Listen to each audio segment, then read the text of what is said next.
Hey there, YouTubers. Kitten Hoarder here, and you're watching Session Report, the show that takes you to the gamer's table to share in the surprises that come out during play. And today I'm very excited to be playing Mistfall. I'm excited for a couple of reasons. Number one, Mistfall was my most anticipated game of 2015, and it ended up also being probably my game of the year of 2015. This is a very, very good game. And I'm also excited to be doing this playthrough video because it is actually by popular request. I did a poll on Board Game Geek on the One Player Guild forums and asked them what I should play next, and the overwhelming response was in favor of Mistfall, and I think I know why. You see, this is a game that is actually pretty simple to play, pretty straightforward rules, but the rule book has a few issues. I'm not going to really get into detail with that, but there are just a few little niggling things. It's written in a sort of a counterintuitive way, and there are a few rules that are not where they ought to be, and that causes people to have a lot of problems when they're learning to play the game. So pretty much I think the general consensus was any sort of footage of this game being played correctly can only help. Now, I can't promise I will play everything correctly. This is actually my first play of this game for quite a while, several months, but I will certainly do my best, and I believe I have a pretty good understanding of the rules at this point. If you're going to be playing this game, I cannot recommend highly enough that you go onto the website. Let me turn the brightness up a little bit here.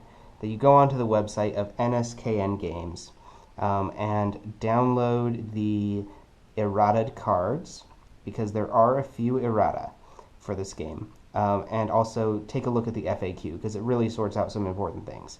Now, don't let that scare you off, though. The errata is actually very minor in almost every case. I think there's one or two cards that are corrected to deal with basically an exploit that is possible in the original wording. Sorry about that. But then the other things are things that essentially you would probably figure out on your own rather quickly. So here's an example. This card here, Ruthless Taunt, is an errata card. Let me see if I can find it here. Alright, can you tell the difference? Pretty much exactly the same, except this one says Advanced Feat. This card says Basic Feat. And that is an important distinction, to be sure, because you start the game with a deck of basic feats. This is a bit of a deck builder, although it's much more than that. It's much more of it's sort of an RPG style game that is using a deck building engine to represent gaining experience in levels and skills and stuff. Anyway, you start with a deck of only your basic feats. Then, by killing enemies, you can gain Resolve, which you then spend to get your advanced feats and put them in your hand. Ruthless Taunt is an advanced feat, not a basic feat. But it's pretty clear when you look at the card. For one thing, it has a cost in Resolve. For another thing, everybody's deck of basic feats is essentially the same size. I think maybe exactly the same size. So you can tell immediately there are extra cards in here. For a final thing, everybody's cards, the basic cards, if you take a look at the corner here, there's sort of what I would call studs. There's little studs. Oh, let me close this. There's little studs in the corner of the card. The basic ones have little gray or silver studs. The advanced ones have little gold studs. So just flipping through your deck, sorting through your deck, you can immediately tell this is meant to be an advanced feat, not a basic feat. So that's the kind of errata that you can really expect from the game. It's not really anything that important. Here's another example. So this quest that I'm going to be playing, the Tangled Path, this is what you do when you resolve these certain tokens. We'll get into that when we play the game. But here it says if you get token A, move the left column down. Token B, move the middle column up. Token C, move the left column down. Well, that's meant to say move the right column down. And if you read through this list, you can tell that the right column is never ever manipulated. The left column is moved twice. No other columns or rows are moved twice. So it's pretty obvious that they intended to move the right column down. And the errata just sort of fixes the wording on that. So that being said, you definitely should take a look at all of the errata at least once. You'll probably remember it fairly well after that. So let's take a look. I have this Ruthless Taunt, which is supposed to be an advanced feat. I have this Cleaver of Havoc, which goes with this character, which may or may not come into play because it's a special reward gear, and I have a random one of those shuffled into the rewards deck. I'm not sure which Cleaver it's going to come out. And then this one. This is another really simple, obvious one. The errata card and the basic version of the card, or the I guess the one that comes in the game, are pretty much identical, except this one says special cards attached to Frost Wand are considered to be in your hand. The card is called Frost Runestone, not Frost Wand, and the errata version calls it by the correct name, Frost Runestone. So it's that kind of stuff. It's not like major game-breaking stuff if you don't get the errata, but it's really worth taking a look at it at least. Okay, that being said, let's get into the game. Okay, so the concept behind Mistfall is that it's a cooperative game in which the players represent a party of essentially adventurers. There's a little bit more of a story behind it. Basically, there's these mists that are sort of warping reality and mutating people and animals and turning them evil. And there's this whole elaborate backstory to it, actually. If you're really into story, you will like this game. Look at this tiny print. The story of Mistfall. Here's the backstory, more backstory, more backstory, and finally we get into a short description of each of the characters. By short, I mean 2 large paragraphs. And then we're also going to get backstory for each of the villains that you can fight in the different scenarios of the game. So, huge amount of backstory in this game. And it's a fairly unique world. I mean, it's not like completely cardboard cutout Tolkien fantasy. I'm sure most of the ideas and the concepts behind the world have been done before, but I thought it was pretty interesting stuff to read the first time I played it. Anyway, let's take a look here and make sure. What are we? We are the Shield Bearers. Yeah, there's a lot of typos in the rule book, which is sort of unfortunate. All right, we are the Valskir. So the Valskir, we are the people of the Valskir. The Valskirians. The Valskirians live basically on the edge of the mist, and their job is to sometimes venture into the mist and basically eradicate any threats that are building up in the mist before they spill out into the world of civilized men, if I'm remembering this correctly. The 2 characters I will be playing today are the 2 that I have not yet played. One is Venda the Fell-Handed. She is a Ravencrag Fury, which is a sort of a berserker type. And then I also have Hereg, the Frost Mage. And Hereg is a Frost Mage. And one thing about magic in this game is that magic is sort of frowned upon because it is related to the mist. And the idea is that if you spend too much time manipulating these arcane forces, then you're going to be driven insane or basically corrupted by the mist. But anyway, those are the characters. And then I will be fighting against Ralphor's Wingmere, or Ralphor's the Waychanger. Okay, so while I do not want to get into too much detail about the background of the game, I think since this is a story-driven, sort of quest-driven game, I think it's fitting that I at least read the background story of the villain we will be facing today. So let's go into that. Ralphor's Wingmere. Ralphor's was born as a second son to Baroness Wingmere, a moderately wealthy but also extremely ambitious merchant operating southwest of Frost Valley Keep. Frost Valley Keep is sort of like the fortress where basically these shield bearers who patrol the edges of the mist are set up. In order to elevate the position of House Wingmere, Ralphor's father sent him to Shield-Bearer's headquarters to become an apprentice to Hyrcannon the Sage, one of the most esteemed lore masters in the Northern Kingdom, and a personal advisor to the keep's Lord Commander. After a few years of privileged life as a teenage son to a wealthy father, Ralphor found himself in a new and slightly less comfortable situation. But he wasn't anything if adaptable, and although he lacked he wasn't anything if not adaptable, and although he lacked the discipline usually associated with the scholarly and rigid lore masters, he quickly impressed his new master and teacher with his perceptiveness, the keenness of his senses, and bright and inquisitive mind. He also made friends among the shield bearers, as he started making use of his new healing skills, and the moment he mastered them, not only being always ready to help those who would come back wounded from their patrols, but also expressing his eagerness to join them on their missions. Hyrcannon, not without initial trepidation, finally gave in, allowing his young student to become part of a few expeditions into the borderlands, where Ralphor's skill seemed especially useful.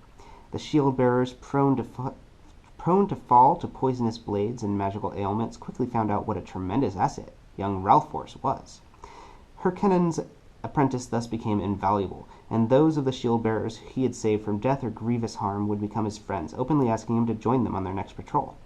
With his master's approval, Ralphor would join them more and more often, in time becoming their guide, as the ways he would be able to find usually allowed them to avoid ambushes and often turn the tables on the enemies of Frost Valley Keep. Nobody questioned Ralphor's skills and unique talents, knowing that in these dark times any blessings of the Dawn Mother would be accepted without any doubt. The young sage was now more than just a champion or a lucky charm. He would initiate some of the patrols, claiming to have found new evidence during the previous excursions. He would investigate ruins or strange constructs that shield-bearers would usually encounter when led by him, and he would lead them to yet another crushing victory over a band of brigands, a coven of sorcerers, or a horde of the undead. Ralphor the Waychanger. Even Hyrcannon and the Lord Commander finally acknowledged his talent, Hyrcannon granting him the official title of a lore master, and the Lord Commander allowing Ralphor to officially plan some of his patrol routes. Impressed with his uncanny ability to decipher enemy movements from the smallest clues, the shield-bearers started following his orders without question, and Ralphor was finally included in the yearly expeditions to Ravencrag, where he will travel as a member of the Lord Commander's personal guard. After arriving at Ravencrag, Ralphor finally revealed his true nature. Nobody knows when the mists managed to reach him, but only moments after the new Ravencrag Jarl was chosen. Jarl? I've never known how to pronounce that. I think it might be Jarl. Ralphor called upon the power of the mists. Flocks of fell hunters suddenly fell from the sky to attack the Furies and the shield-bearers, and Ralphor made his way to the new Jarl, suddenly changing before the man's very eyes. His hand, transformed into a vicious claw, struck at the two unsuspecting shield-bearers. The corrupting touch, making their armors blacken and crumple like parchment set on fire. Leathery wings suddenly emerging from the lore master's back took him into the air for but a blink of an eye, but long enough to make the strike against the Jarl a deadly one, and leaving Ravencrag without a leader for the first time in centuries. Through shrieks of fellstalkers and the roar of the mists, Ralphor laughed with shivering cruelty and took to the sky, this time planning to destroy the Lord Commander of Frost Valley Keep. Yet moments before Ralphor swooped down upon his prey, a wall of ice appeared between him and the Lord Commander. giving the warriors of Frost Valley and Ravencrag an opportunity to finally regroup. Taking a last look at the dead Jarl, the former lore master decided to fall back into the mists, hesitating for only the moment he needed to remember the face of the frost mage that stood in his way. Well, seems rather fitting, actually. I had not read that previously, but I think I chose a pretty good pair of characters for this, because here we have a frost mage, and here we have a Ravencrag Fury.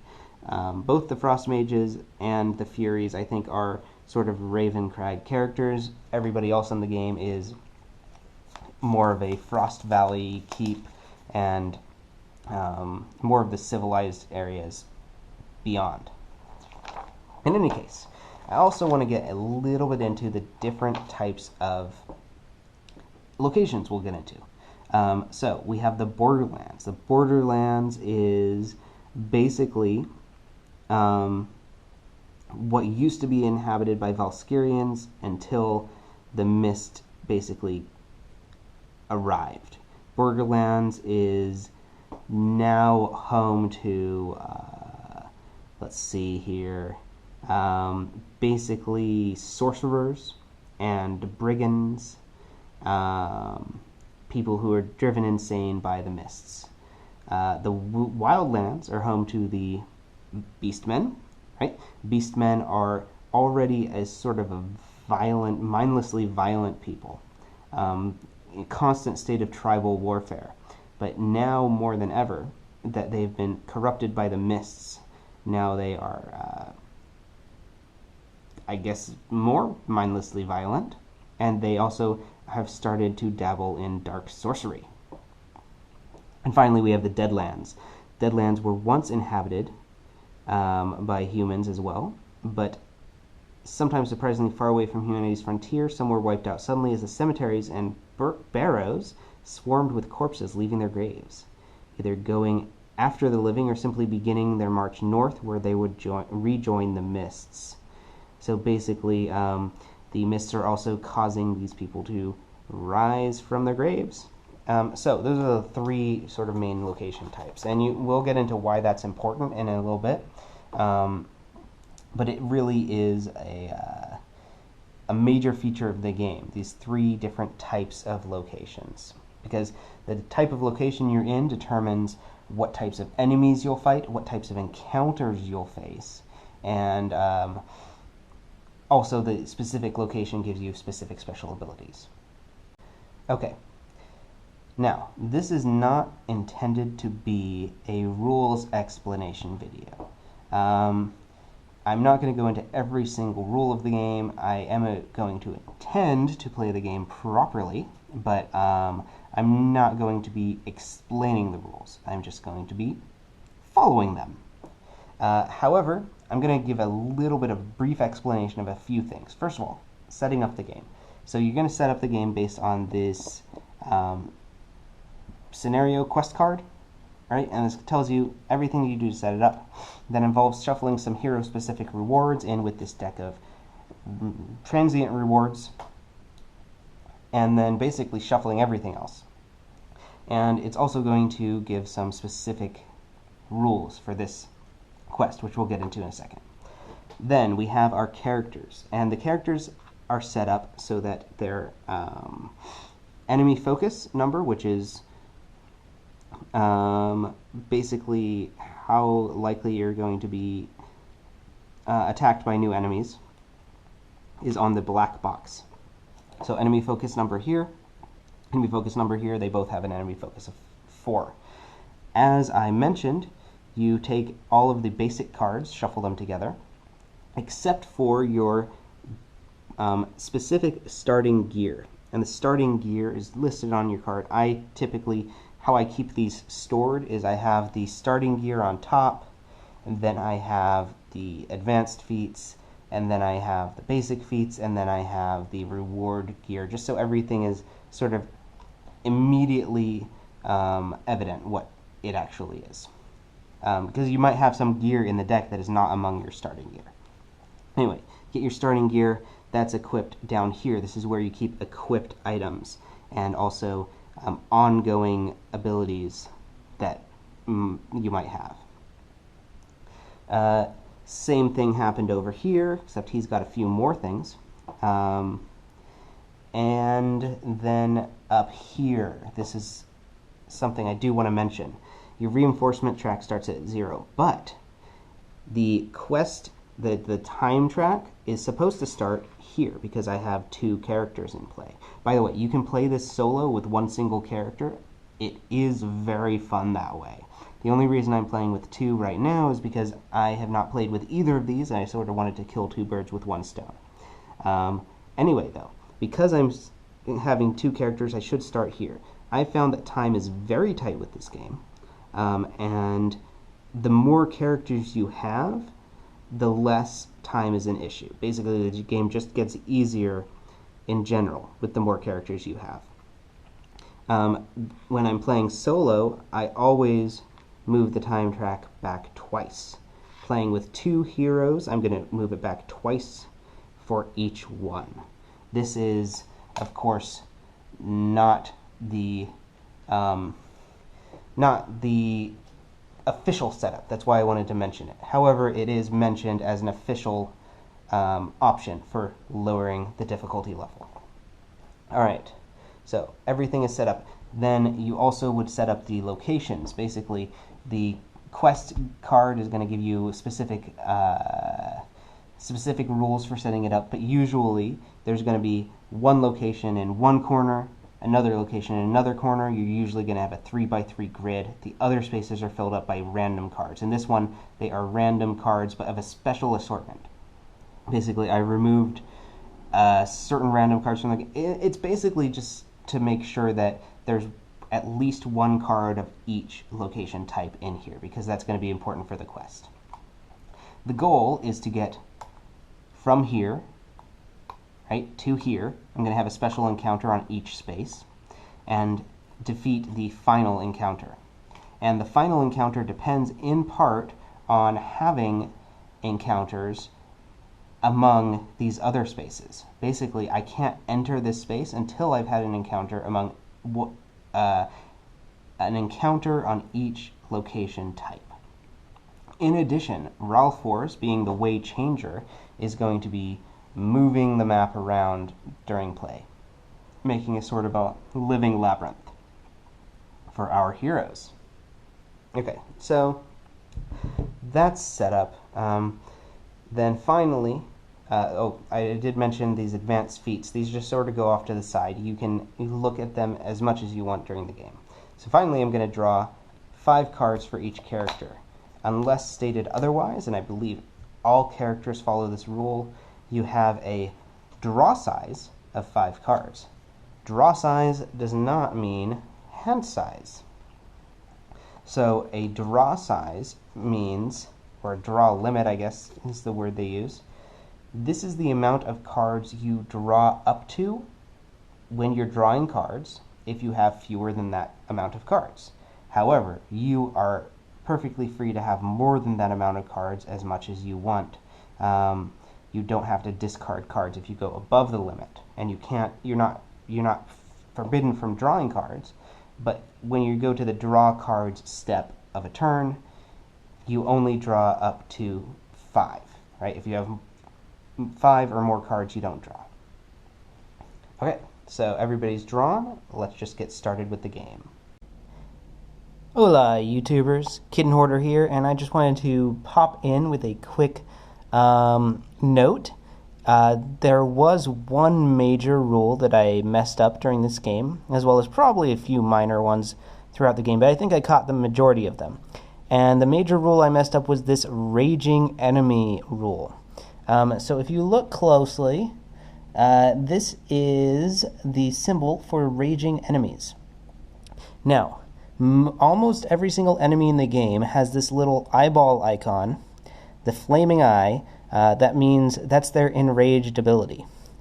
But the majority of the enemies that have this enraged ability do not actually become enraged through normal means.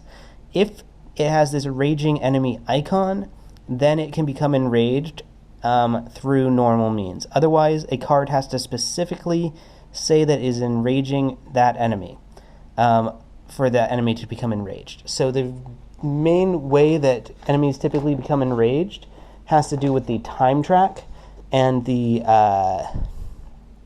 time track and the enemy focus track. So as you see on the time track, there are little icons for the raging enemies, and on the enemy focus track, there's an icon for the raging enemy. And when you pass by those icons, you must enrage a raging enemy in your hero area if possible.